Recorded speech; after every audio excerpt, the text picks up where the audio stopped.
Hi, here are all the books I read for the month of January, and we are just gonna wrap them up one by one because I like talking about books, and hopefully you get like a recommendation out of this. If not, I am sorry, but here are all the books I read. Okay, January was the month I got back into reading like a substantial amount because I've been reading like a book or two every month, but I was able to read 10 books, 11 books this month, so I think I did good. Okay, so the first book that I read really like started off my year, right? And it was Take Me Apart by Sarah Sliger. This is a thriller and it was so good. We follow a girl, an archivist named Kate, who was hired by a man named Theo to go through his mother's photographs and like letters, correspondences and stuff like that, because his mother was a very famous photographer and she passed away a few decades ago. No one really knows exactly what happened, and that's where the thriller aspect comes in, I guess.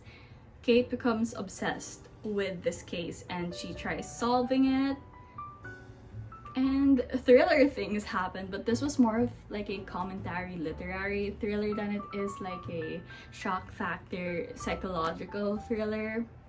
It had really good commentary, like it was amazing. The discussions held in this book on motherhood, art, feminism, marriage, oh my goodness.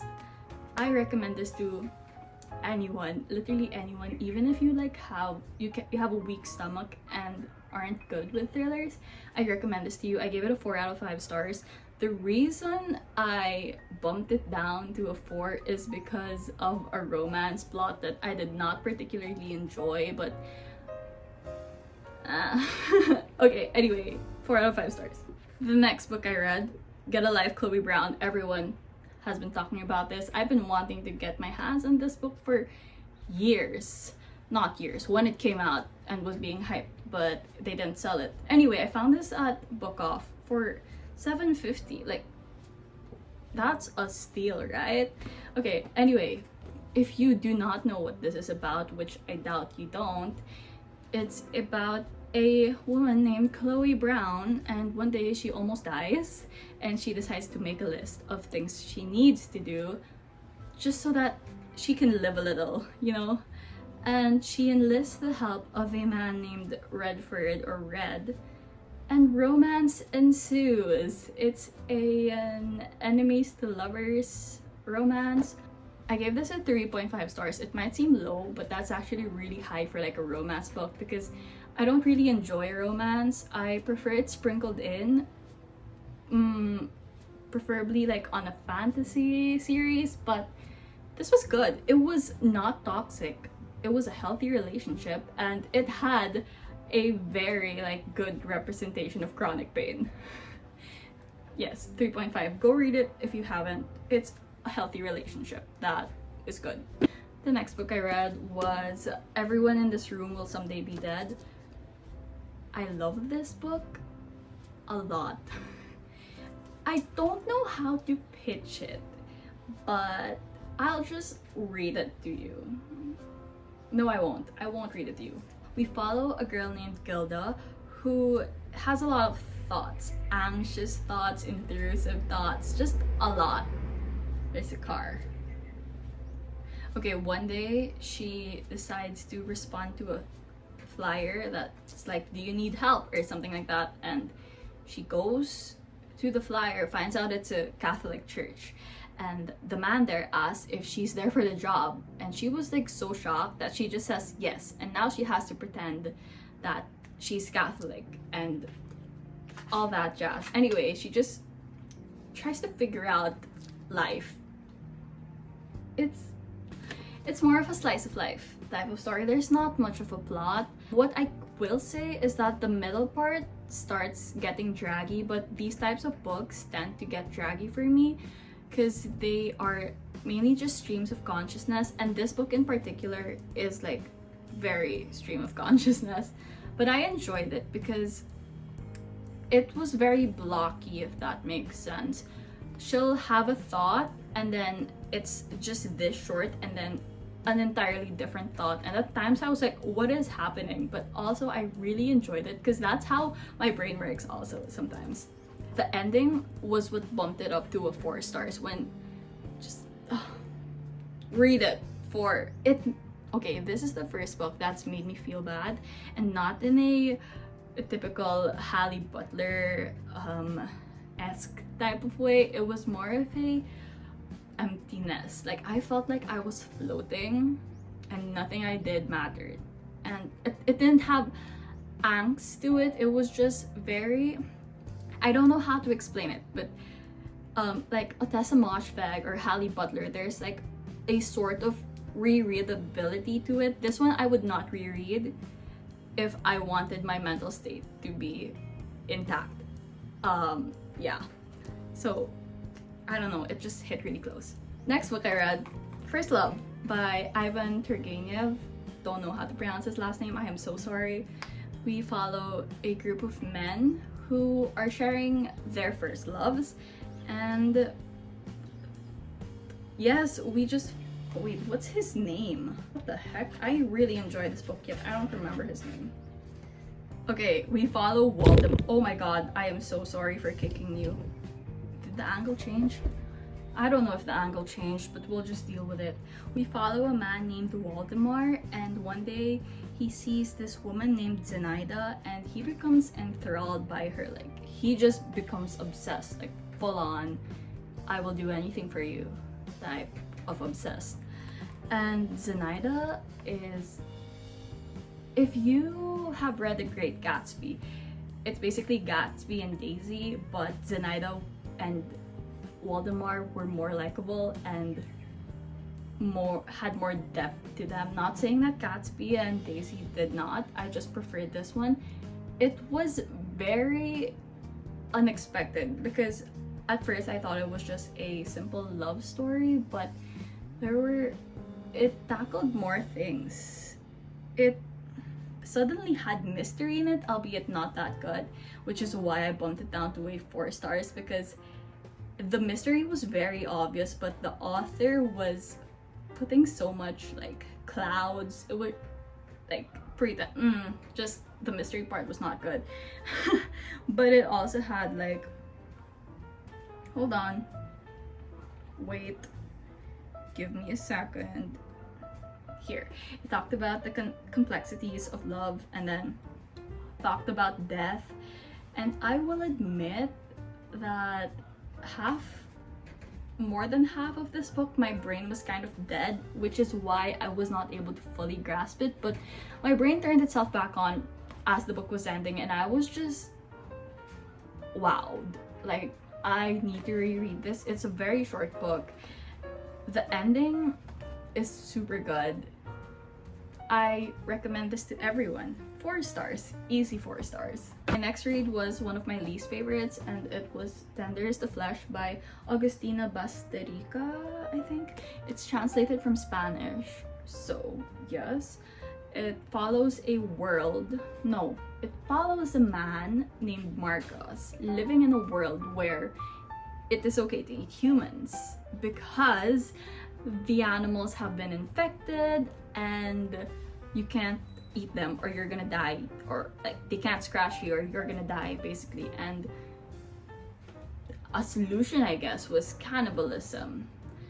I could not suspend my disbelief enough to believe that this would actually happen, which is why I gave it a 3 stars, because every single moment of this book I was just like, this is very unlikely. Do not mind the cars or the motorcycles.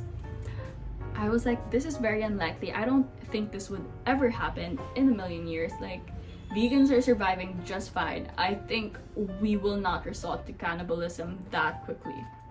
From a scholastic or like a literary point of view, this was good. You endless things to talk about. We are literally being eaten by capitalism, like literally. But from an enjoyment point of view, no, not really. I didn't enjoy the first part, the world building part. Not really. It wasn't really world building. I just didn't really enjoy it. I enjoyed the second part much more. Everyone talks about the ending. I was able to guess the ending right away. Like the moment it was introduced, I was just like, oh, this is gonna happen, which is maybe just a testament to how weird the books I read are, but or maybe because everyone was like, oh, this ending so unexpected that my head just came up with like the weirdest thing it could come up with, and it happened. 3 out of 5, I guess. Yes. The next book I read, I also did not enjoy that much. Sleepwalking by Meg Wolitzer. So we follow these 3 death girls who are each obsessed with their own dead poet. Those being Anne Sexton, Sylvia Plath, and a fictional dead poet, Lucy Asher. I thought that we would follow the 3 death girls more in depth, but we just follow one, and that's the one obsessed with Lucy Asher. What is her name? I forgot. She's that irrelevant to my head, like to me. Claire. Okay, we follow Claire, the one obsessed with Lucy Asher, as she handles grief and everything sad. Maybe I think it was the case of expecting something else and being given something else, which is why I didn't really enjoy it, because I really, really wanted to explore all 3 girls, but we did not, which made me very sad. However, it tackles grief I think very realistically. I think it was very true to life. I also enjoyed how we had multiple perspectives on people dealing with grief and not just one character. That was really well done. 3 out of 5 stars. Yes, like I said, Sad Girl Tumblr 2014. That's the pitch I'm giving. The next book I read was Games We Play by Dana Islay, I think. It was not good. I gave it a 1 out of 5 stars. If you want to know what it's about, it's basically corpse husband fanfiction. Not gonna give that time. The next book I read was COVID. The next book I read was Severance by Ling Ma, and she basically predicted COVID. There is a Sheng fever, if I remember the name correctly, and it spreads everywhere. There are only like 10 people left alive, and there's like this cultish vibe around the 10 people left alive. That's not relevant, but I thought I should throw it out there because I like cults. I do not want to be part of the cult, just like reading and learning about them. Anyway, there's this Shang fever and it affects almost everyone, and once you get it, you are basically dead. It's a very good commentary on productivity and hustle culture and loneliness. I mean, loneliness is kind of a stretch, but I saw it. I don't know what's there to be said that hasn't already been said. I gave it a 4 stars.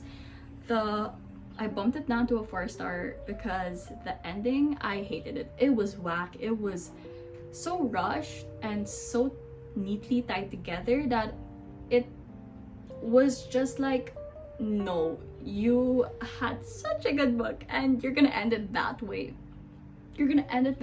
No. That's my only complaint about this book, I guess. 4 stars. The next book I read was Girl Interrupted by Susanna Kaysen. This is a memoir, and we just follow her experience in a psychiatric.